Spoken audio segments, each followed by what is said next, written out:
Going to be going over artist statements. As you are finishing up working on your abstract acrylic paintings and collages, we're going to submit an artist statement to Canvas to talk about why you created what you created. And then when we come back from spring break, we're going to get to see everybody's. So what is an artist statement? An artist statement is a brief piece of writing that describes your art in order for the audience to better understand your work. So when we're thinking about artist statements, something we can consider is if you've ever been to a museum, usually there's a piece of writing underneath the piece of art that you're working at. And this isn't always an artist statement directly from the artist who created it, but it gives the person looking at it a better understanding of what they're looking at. So when you are making your own artist statement, the idea should be to better explain why you created what you created and how you did it. So the things that your artist statement should consider are these. It should describe your artwork, like I just mentioned. So you can think about, what does it look like? What shapes and colors and forms did you include? And were you inspired by any artists? Now, all of you should have submitted your abstract planning and sketching assignment to Canvas, and on that you included artist inspiration, so that's something you can talk about when you describe it. How did you create your artwork? What is it made out of? And what was the process of creating it like? All of you should be working in acrylic paint and collaging colored paper. Those are things you can mention in your artist statement. What is the big idea behind your artwork? Why did you make your art the way it is, and is there a deeper meaning? Now, not all of you will have deeper meanings to your artwork. That's completely okay. The big idea behind your artwork is just why. What about this were you interested in? It doesn't have to be a super deep meaning, because I know a lot of us just have abstract pieces. There's nothing realistic on our background for all of us, and only some of us have realistic things collaged on top. So it's okay if you don't have a super deep meaning. Just think about why your art is the way it is. What were your goals? Did you achieve those goals? And lastly, what are your overall thoughts? Are you happy with the way that it turned out? Was it what you first imagined? And how did that process of creating it turn out to be? So let's look at this example artist statement. I'm going to read it out loud. I made people in my art, and I like the way that they look. I used blue, green, and orange colors. Orange is my favorite color. I was inspired by Keith Haring and George Braque.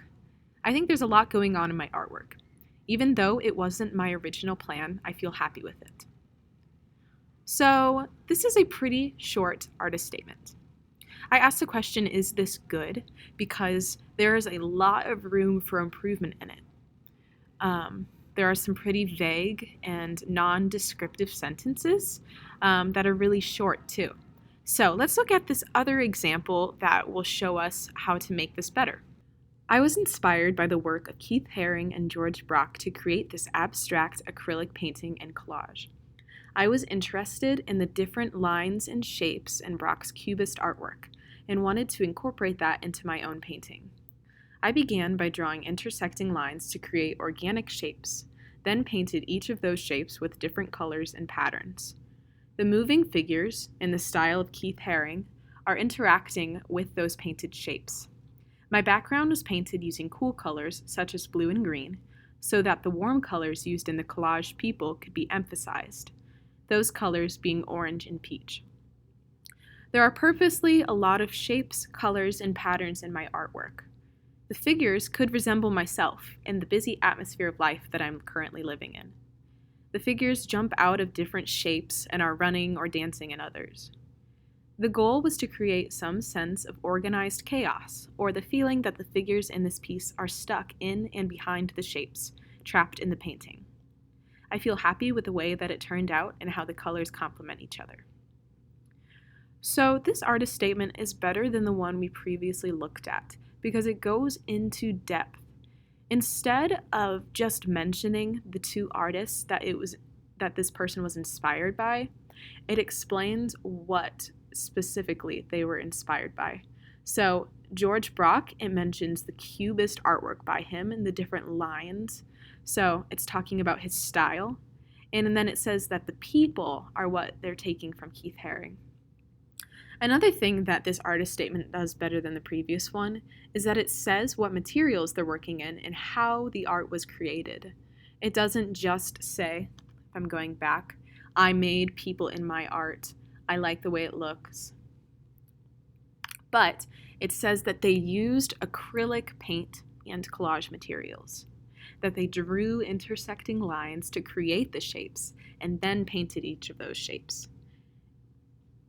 It also goes into depth about what parts of the painting are different colors. So it says that the background is cool colors, and then the warm colors are the people. In the previous one, it just said the colors and didn't say what part of the painting they were in.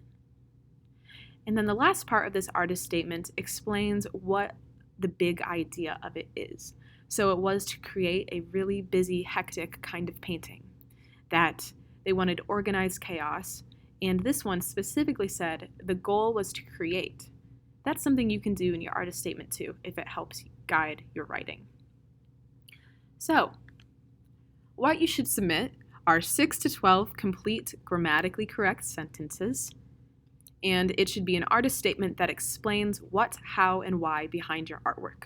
So you can always go back to that previous slide and look at the different questions that you should be considering. It should be submitted under the assignment Artist Statement for Abstract Painting on Canvas, and that'll be under your daily instruction sheet or under the Week 10 module for Week 10.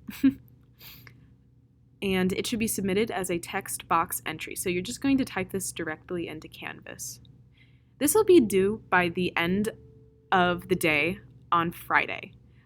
This will be open until the end of the grading period, but the goal is to have it by the end of the day, which is 3:05 on March 11th.